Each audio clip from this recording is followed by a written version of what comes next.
Ranger 7. Ranger 7 was the first space probe of the United States to successfully transmit close images of the lunar surface back to Earth. It was also the first completely successful flight of the Ranger program. Launched on July 28, 1964, Ranger 7 was designed to achieve a lunar impact trajectory and to transmit high-resolution photographs of the lunar surface during the final minutes of flight up to impact. The spacecraft carried 6 television vidicon cameras, 2 wide-angle and 4 narrow-angle, to accomplish these objectives. The cameras were arranged in 2 separate chains, or channels, each self-contained with separate power supplies, timers, and transmitters so as to afford the greatest reliability and probability of obtaining high-quality video pictures. Ranger 7 transmitted over 4,300 photographs during the final 17 minutes of its flight. After 68.6 hours of flight, the spacecraft landed between Mare Nubium and Oceanus Procellarum. This landing site was later named Mare Cognitum. The velocity at impact was 1.62 miles per second, and the performance of the spacecraft exceeded hopes. No other experiments were carried on the spacecraft. Although NASA had attempted to put a positive spin on Ranger 6 on the grounds that everything except the camera system had worked well, William Coughlin, editor of the publication Missiles and Rockets, called it a 100% failure, and JPL's record thus far was a disgrace.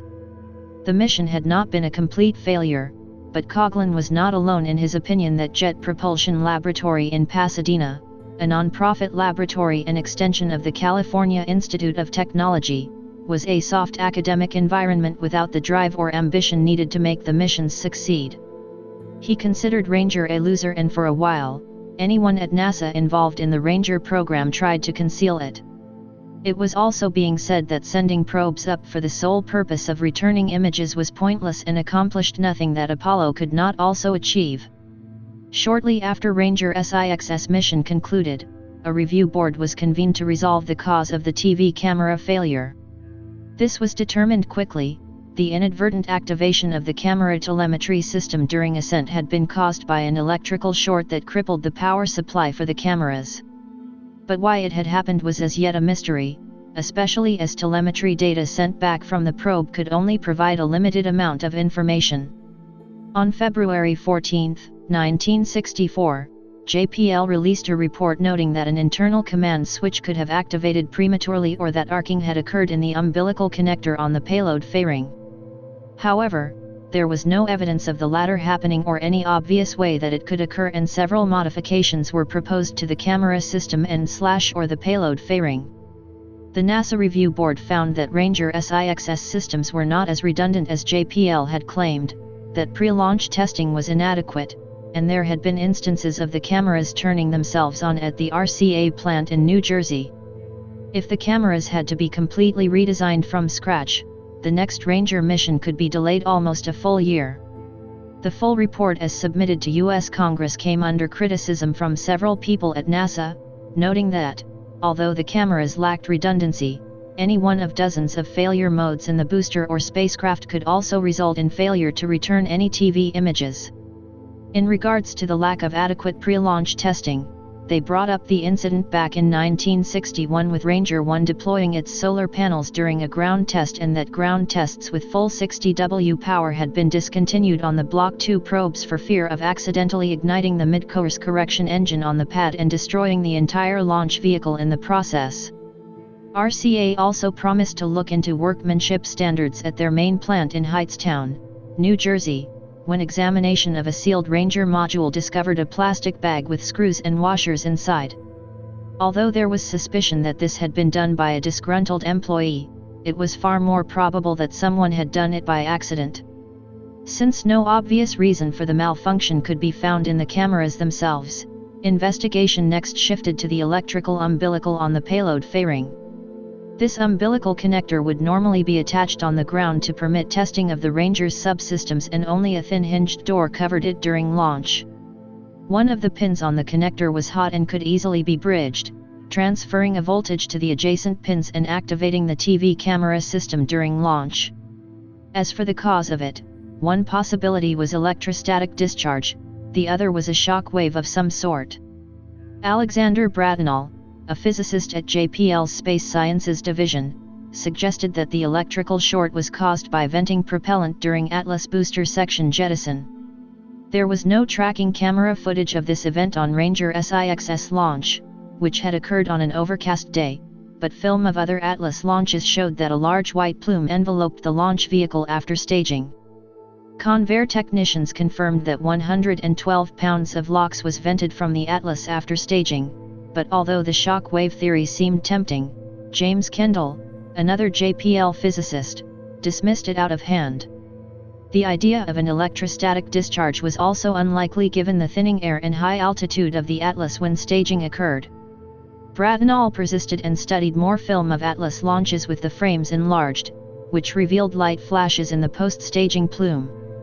Another phone call to Convair revealed that 67 pounds of RP-1 were also dumped during staging and that the Atlas's sustainer engine exhaust ignited the propellant cloud, producing these flashes.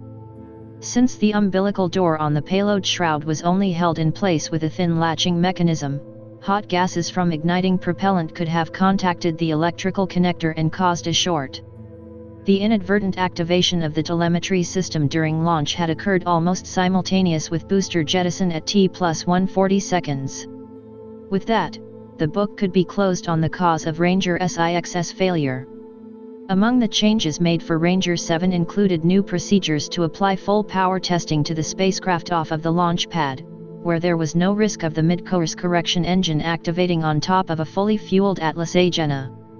Jet Propulsion Laboratory had originally wanted to have Ranger 7 impact in the same general area as Ranger 6 so the impact crater could be imaged, but lighting conditions during July would not be favorable, so they instead decided to go for a little-known area 11 degrees south of the Moon's equator near the Sea of Storms. The probe was shipped to Cape Canaveral in mid-June along with Atlas 250D and Agena 6009. Rangers 6, 7, 8, and 9 were called Block 3 versions of the Ranger spacecraft. The spacecraft consisted of a hexagonal aluminum frame base 1.5 m across on which was mounted the propulsion and power units, topped by a truncated conical tower which held the TV cameras. 2 solar panel wings, each 739 mm wide by 1,537 mm long, extended from opposite edges of the base with a full span of 4.6 m.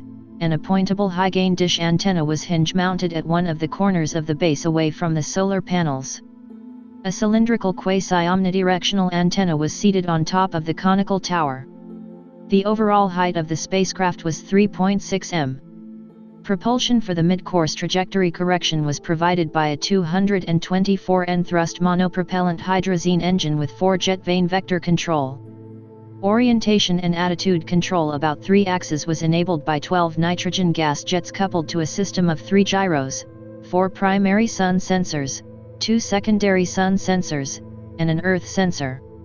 Power was supplied by 9,792 silicon solar cells contained in the 2 solar panels, giving a total array area of 2.3 square meters and producing 200 W.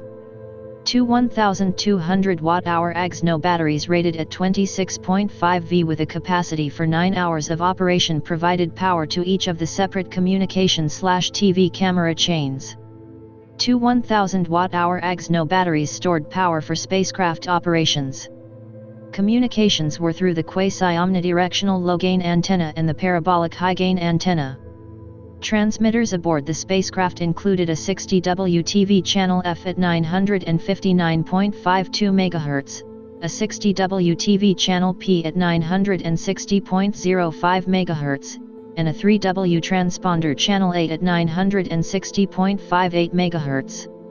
The telecommunications equipment converted the composite video signal from the camera transmitters into an RF signal for subsequent transmission through the spacecraft high-gain antenna. Sufficient video bandwidth was provided to allow for rapid framing sequences of both narrow and wide-angle television pictures. On July 6, Ranger 7 completed its ground testing and was stacked atop the booster. On July 9, a NASA committee met and deemed the booster and spacecraft fully ready for launch, which was targeted for the 27th. The first countdown on July 27 failed due to a defective battery in the Atlas and a problem with the ground guidance equipment.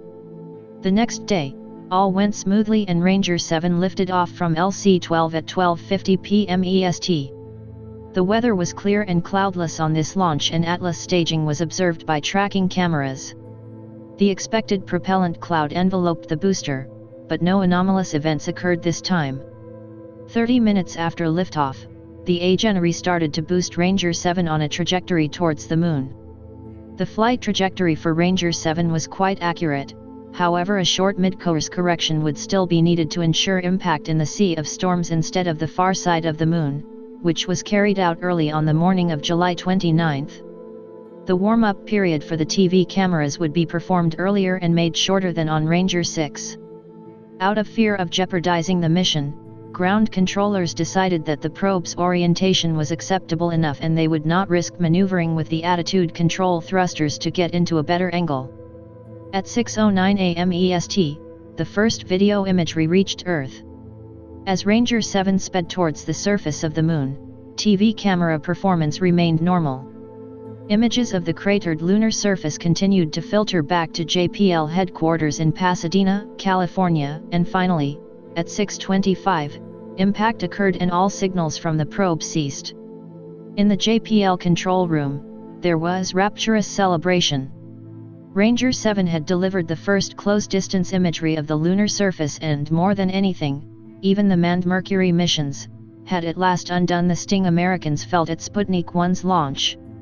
The photographs returned from the probe found that the Moon was most likely very craggy and rocky with debris everywhere. After speaking to the media, NASA officials were peppered with the obvious question: did the Moon have a surface solid enough that humans could safely land on it? Geologist Eugene Cupier replied that, judging by the images, it seemed likely that at least some of the Moon was smooth enough to land a spacecraft on. However, the actual hardness of the surface couldn't be determined with certainty until a soft landing was made. Nonetheless, Ranger 7's images did seem to suggest that it was solid enough. Ranger 7 reached the Moon on July 31. The F-channel began its 1-minute warm-up 18 minutes before impact. The first image was taken at 13 hours 8 minutes and 45 seconds UT at an altitude of 2,110 km. Transmission of 4,308 photographs of excellent quality occurred over the final 17 minutes of flight. The final image taken before impact has a resolution of 0.5 meters. The spacecraft encountered the lunar surface in direct motion along a hyperbolic trajectory, with an incoming asymptotic direction at an angle of -5.57 degrees from the lunar equator. The orbit plane was inclined 26.84 degrees to the lunar equator. After 68.6 hours of flight, Ranger 7 impacted in an area between Mare Nubium and Oceanus Procellarum at 10°380 S 20°4038 W/10.6340 S 20.6771 W/-10.6340, -20.6771. Impact occurred at 13:25:48.82 UT at a velocity of 2.62 km/s. The spacecraft performance was excellent and the success of the mission finally brought a turnaround in NASA's fortunes after the endless string of lunar probe failures since 1958. Ranger 7 is credited for beginning the peanut tradition at NASA command stations. On the success of Ranger 7, someone in the control room was noticed eating peanuts, surely the reason the mission was successful. Since 1964, control rooms ceremonially open a container of peanuts for luck and tradition.